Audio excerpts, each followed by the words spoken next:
What up, YouTube? I was trying to find a good angle sitting out here on the patio.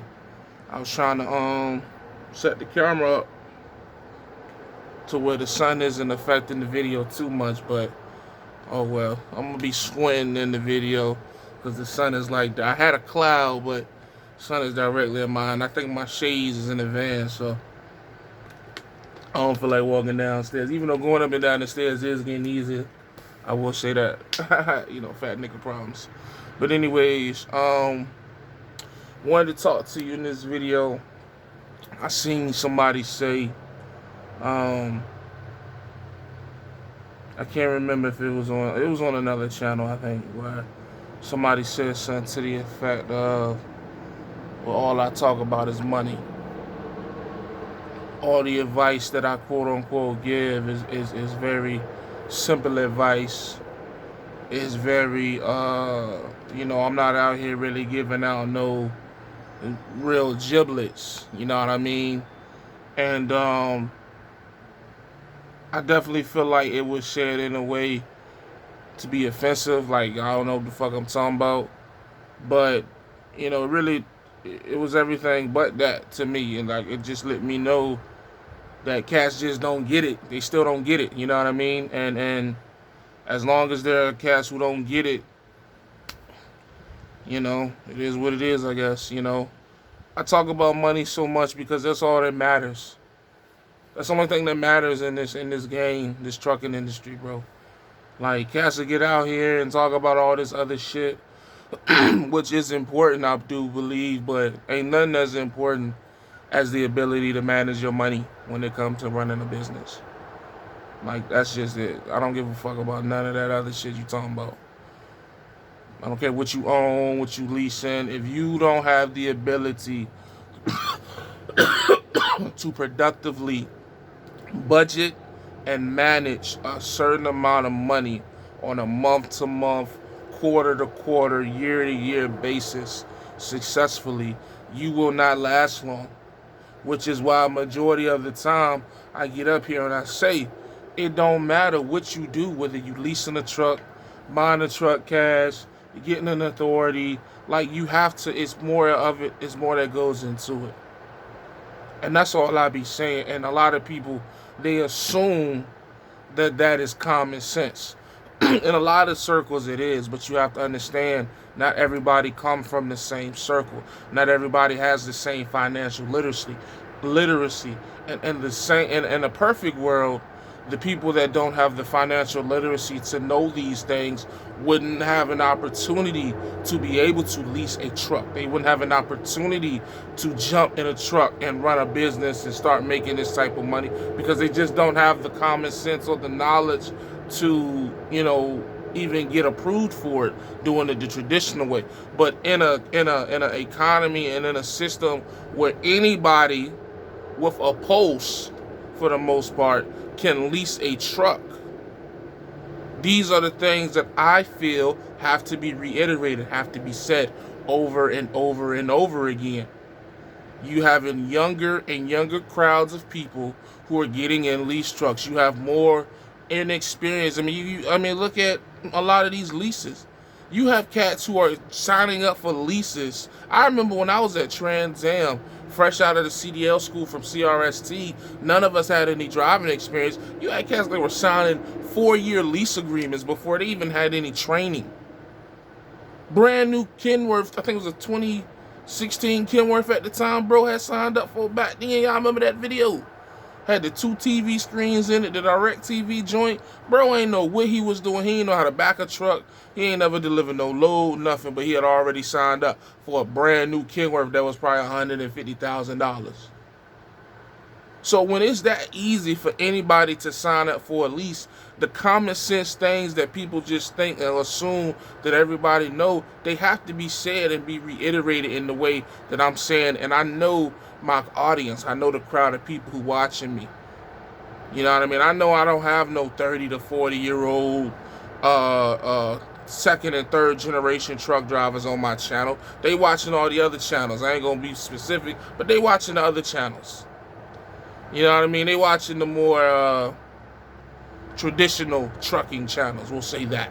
They're not watching the lock guy who's sitting on the patio. You know what I mean? They don't like my type of channels. But the guys who look like me, who come from what I come from, and really don't care about none of this other shit, they just trying to get a bag, man. So they trying to listen to whatever they can hear to make money. And that's, I think, the big divide in trucking. If I'm being honest, I think that the biggest divide in trucking isn't local versus OTR. The biggest divide in trucking isn't leasing versus owner-operator. It isn't company versus OTR. I think the biggest divide in trucking is that you have two different almost generations of truck drivers. You have the truck drivers who've been around for, I'll say, over 10 years now, who were truck drivers before it was popular. You know what I mean? And I say, I'm not even talking about in the last, I'm talking about like before it was really popular. So you have guys who, their dads was truck drivers, their granddad was truck drivers. They've been around trucking their whole lives. So it's more so a lifestyle and a career and a way of life to them than just a money grab or just a way to make some money. And to them, those are the guys who are heavy in doing things the traditional way. Hey man, you should be a company driver for 3-5 years, then go get your first truck, then, do this, then do that, going about things the right way, as they will say it. Then you have the group that is what I believe I represent, which is we don't really give a fuck about the, all the code and honor and all this shit. He's talking about truckers helping truckers and all that shit. I'm not saying that we don't care about our fellow truck drivers, but we came in to get our CDL with the sole intention of making money. We don't care about the tradition of being truck drivers.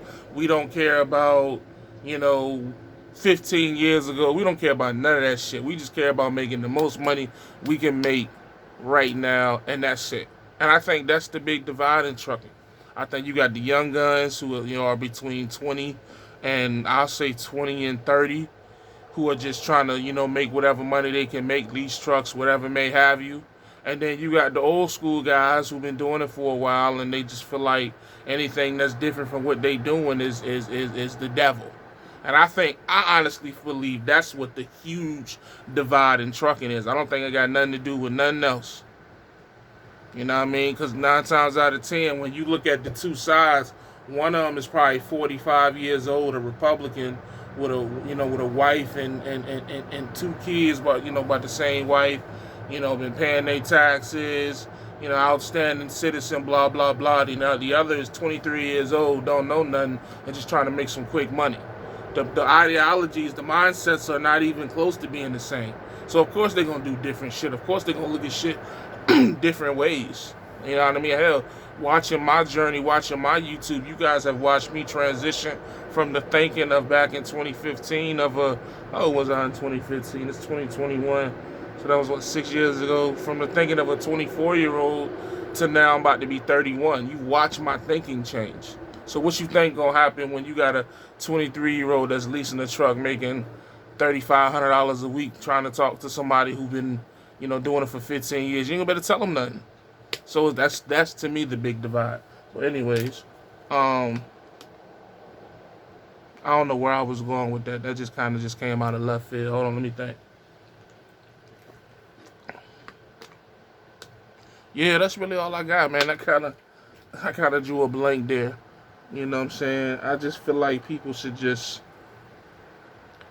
I would say do and make them happy, but, just, you can't even say that, man, because they'll call you cliche for saying that, you know what I mean?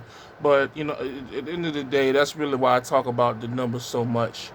Going back to the beginning of the video, because I do believe that there's a lot of simple people who are in these trucks. I don't think everybody who are in these lease trucks fully know what they're doing. And so I try to break it down as simple and as possible to where they can understand, like, hey man, save your money. And I know, again, people say, oh, well, that's simple, Jay. Everybody know that. They don't, because I ain't know it. Even though, Cass was trying to tell me. So I'm just repeating what I was told. Save your money, manage your money. It don't matter what you do. You can pull whatever freight you want. Because at the end of the day, I've seen it. I've seen cats haul freight for $1.05, $1.15, $1.20 in mega carriers and be comfortable living just as much as cats pulling for $5 a mile, pulling, hazmat freight. Like, I've seen both sides of it, and I don't care what nobody said. Like, yeah, it may be a big difference in what you making and blah blah blah and all that extra shit, but both them niggas was happy. I know cats with fleets at Swift. I know cats with fleets at Stevens. I know cats with fleets at Prime. But let niggas tell it, those are the worst places to start fleets. But all them cats that I know with fleets there are happy as fuck. They happier than niggas with authorities. That's all I be saying. I'm not saying go do that shit. I'm not saying replicate it. I'm just saying it do exist. And if that shit exists, it has to be represented. And that's the biggest problem in trucking nowadays, is only one way of things being represented. And all I'm just trying to do is represent something different than what niggas been seeing. That's it. And niggas just don't like that shit. But nobody ever likes change when it first happened. The trucking industry has changed, man. You don't gotta have a lot of experience to be an owner-operator. You don't gotta have all these connections and all this wisdom to be able to maintain and make $100,000 out here. You don't need it. Not anymore. Sorry. I'm sorry that I wasn't a truck driver 20 years ago. I gotta do what I gotta do today to make bread today. If you can't get with that, then man, you worried about me. You too worried about everybody else any fucking ways.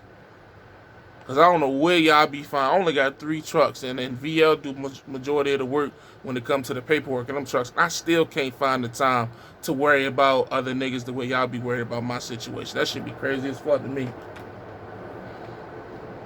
That should be crazy as fuck to me. That's why I do videos one time a day. I get up, I'm like, okay, cool, I'm gonna do this video, I'm gonna do that video. Then after that, it's all work and trying to figure shit out and game planning and making sure this driver happy, making sure that driver happy, where he going, where this load going, how this truck running, how it's being, how you feeling, you ready to go home? You just came off home time, but cool, go back home, whatever. Like, you know what I'm saying? There be so much shit going on in the process of a day, and I'm supposed to sit around for hours on end worry about what another nigga authority or company doing? Man, you crazy as hell, boy. Y'all boy something else. But yeah, this is the tone of how my channel gonna be going moving forward, man. I'm not really holding back shit no more. I'm not gonna be dancing around niggas. I'm gonna say how I feel, and that's just what it's gonna be. I'm gonna try to tone back the cussing and the use of the N-word just to make the channel more proper. But I don't think I'm an expert or nothing, but I definitely done seen enough to be able to speak and put my opinion out there, if nothing else. I might be wrong, so be it, then I'm gonna be wrong, but I'm gonna put my opinion out there, how I feel about it, and if people vibe with it, they're gonna vibe with it. If not, they're just gonna keep doing what they're doing. So I'm just gonna give them the option to have something else to listen to. You know what I mean? I'm gonna be like the DJ academics of trucking, like say some controversial shit or something like that. I don't know. But anyways, I'm gonna get up off here, man. As always, y'all know the vibe. Stay safe, stay positive, stay productive. God, family, trucking. I'll check y'all next video.